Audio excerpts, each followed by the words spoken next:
یہ احکامات کی توہین ہوئی ہے جس پہ عمل درآمد نہیں کیا گیا 3 بینچ کے عدالت نے یہ فیصلہ دیا تھا.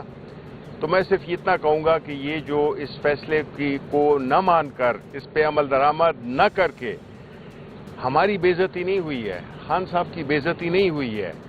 یہ جس کو کہ ہم جوڈیشری کہتے ہیں, اگر وہ اپنے ادارے کی اور یہ ججز اپنی عزت کو اگر اسی طرح رہنے دینا چاہتے ہیں تو یہ ان کی مرضی ہے. لیکن اس وقت حقیقت یہ ہے کہ بے عزتی ہوئی ہے ان 3 ججز کی, اس ادارے جوڈیشری کی.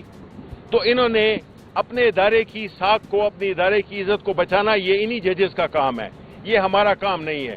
ہم قانون اور آئین پہ عمل کرنے والی پارٹی ہیں, اور اگر ہمیں نہیں دیا گیا یہ عدالتی احکامات کے باوجود کلیئر انسٹرکشنز کے بعد, تو یہ جو ہے تو پھر وہی اس کو سنبھالے اور وہی اپنے ادارے کی اور اپنے فیصلوں کی عزت کرائیں.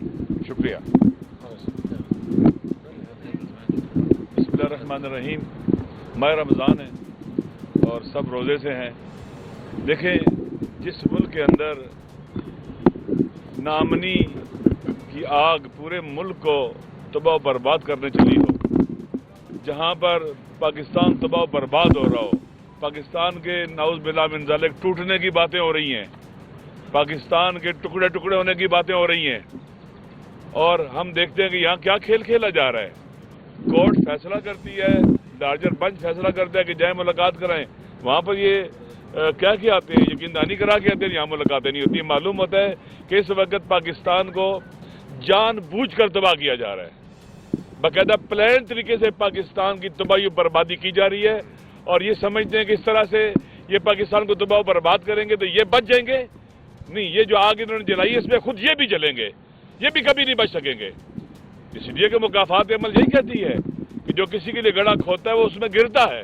انہوں نے گرنا ہے, ان کے ساتھ ایسے ہو کے رہے گا. دنیا کے سارے ظالموں کی تاریخ پڑھیں, فرعونوں کی تاریخ پڑھیں, جتنے بھی دنیا کے بڑے بڑے قاتل تھے ان کی تاریخیں پڑھیں, ظالموں کی تاریخیں پڑھیں, بالآخر ان کا انجام کیا ہوا. قرآن بھی یہی کہتا ہے, مکافات عمل کی بھی یہی باتیں قوانین ہیں کہ خداوند متعال کو ظلم پسند نہیں ہے. وما ربک بظلام للعبید, خدا اپنے بندوں پر ظلم کرنے والا نہیں ہے, ظلم پسند نہیں کرتا ہے. کسی کو اس کا حق نہ دینا ظلم ہے, اس کو اس کے رائٹ اور حقوق سے محروم کرنا ظلم ہے. اور اس وقت پاکستان کا پورا سسٹم ظالمانہ سسٹم ہے, اول سے آخر تک ہر کوئی ظالم ہے. جو چپ ہے ان کے مقابلے میں وہ بھی ظالم ہے, جو راضی ہے وہ بھی ظالم ہے, جو کر رہے وہ بھی ظالم ہے. لہذا ہمارا سامنا پاکستان کے عوام یہ دیکھ لیں, سن لیں, ظالموں کے ساتھ ہے, عوام کے حقوق پر ڈاکہ ڈالنے والوں کے ساتھ ہے, اور پاکستان کو تباہ کرنے والوں کے ساتھ ہے. یہ سمجھتے ہیں کہ ہمیں تھکا لیں گے, ہم تھک جائیں گے. ہم کبھی نہیں تھکیں گے, ہم کبھی میدان نہیں چھوڑیں گے. اپنے وطن کو بچانے کے لیے جو کام ہو پڑا ہم کرتے رہیں گے, اور انشاءاللہ العزیز ایک دن ضرور آئے گا یہ ظالم شکست کھائیں گے اور اس وطن کے مظلوم بیٹے جیتیں گے. شرط ہے کہ وہ میدان میں ثابت قدم رہے. ہم ثابت قدم ہیں. پاکستان کے عوام کی 90% سے زیادہ اکثریت عمران خان کے ساتھ ہے.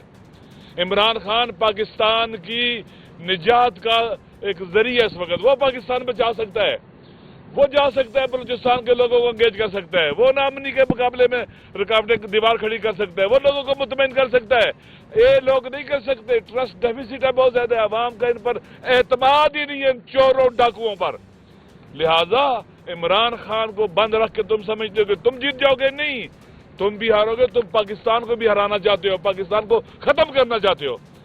لہذا پاکستان کے عوام کی چیزوں پر توجہ کرنی چاہیے, اور انشاءاللہ العزیز پاکستان اللہ کی ایک نعمت ہے ہمارے لیے, ہم اس کو بچائیں گے. اور ان نالائق, نااہل اور کیا اس سے کہتے ہیں کہ خود غرضوں کے شکنجے سے ہم پاکستان کو نکالیں گے, اپنی مادر وطن کو نکالیں گے. انشاءاللہ ہم ان کے ہاتھ توڑ دیں گے. ایک دن آئے گا دیکھنا ان کے ہاتھ ٹوٹ جائیں گے انشاءاللہ. میں خواتین حضرات صرف ایک وضاحت کر لوں, پھر یہاں پہ صاحبزادہ صاحب یا جنید خان صاحب بات کریں گے کہ عدالت کا آرڈر تھا کہ یہاں پہ وزیر اعظم عمران خان صاحب سے ملاقات کے بعد ہم نے پریس کانفرنس نہیں کرنی، کہیں اور جا کے ہم لوگ بات چیت کر سکتے ہیں. ہماری ملاقات ہوئی نہیں ہے، لہٰذا اس کی ہم لوگ یہاں پہ کر رہے ہیں بات چیت. جناب ایک سیکنڈ، جنید بھائی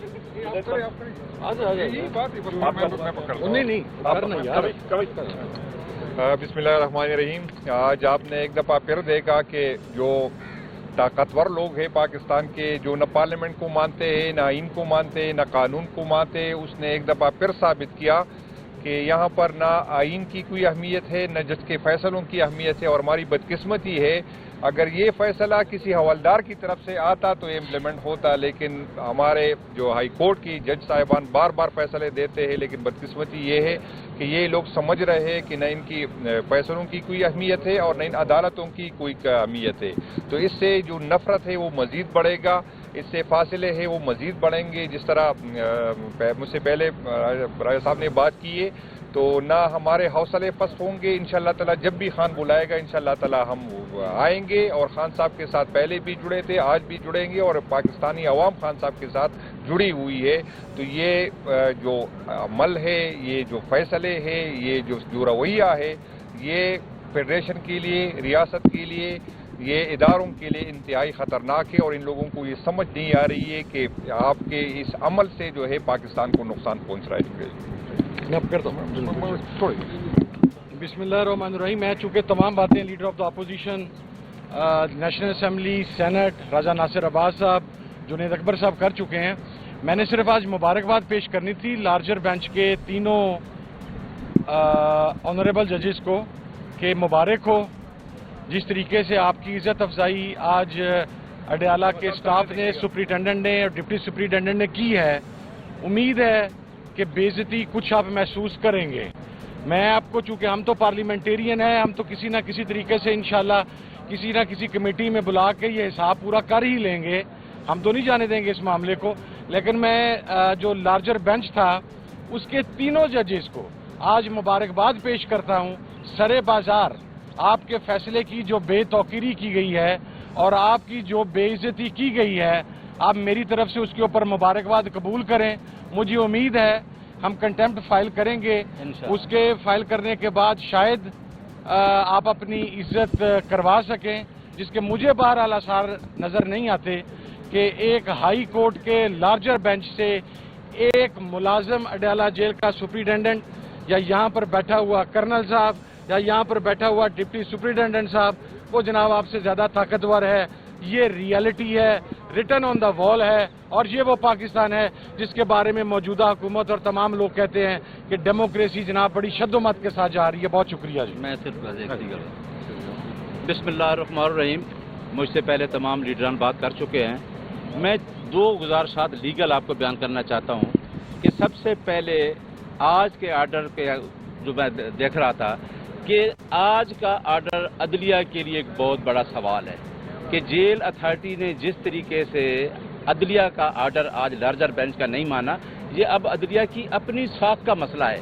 عدلیہ کا جو آرڈر تھا وہ ہمارا کوارڈینیٹر مقرر ہوا، اس میں 6 لوگوں کے نام لائرز کے بھی دیے جو 2 دن پہلے ملے، ان میں بھی 2 نام انہوں نے روک لیے. آج آپ نے دیکھا کہ یہ 6 نام ہم لوگوں نے دیے، انہوں نے آج 1 بجے سے لے کے 4 بجے تک کسی آدمی کو ملاقات کرنے نہیں دی. جہاں تک اس آرڈر کا تعلق ہے، اس آرڈر میں ایک چیز موجود تھی کہ اگر خان صاحب سے ملاقات ہوتی ہے تو بہر ہم آ کے کوئی سٹیٹمنٹ نہیں دے. آج تو انہوں نے ملاقات ہی نہیں کروانے دی.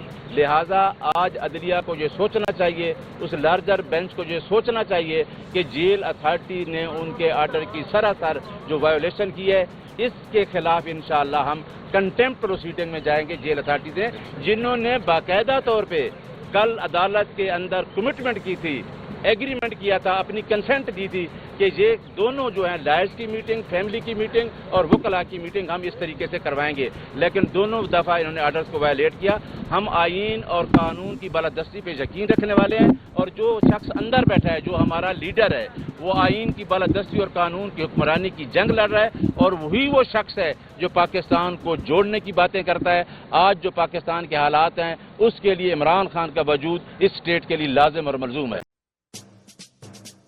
آتش نیوز پاکستان کے سب سے بڑے نیوز نیٹ ورک کا حصہ بننے کا سنہری موقع. ملک بھر سے درج ذیل آسامیوں کی ضرورت ہے. Bureau chief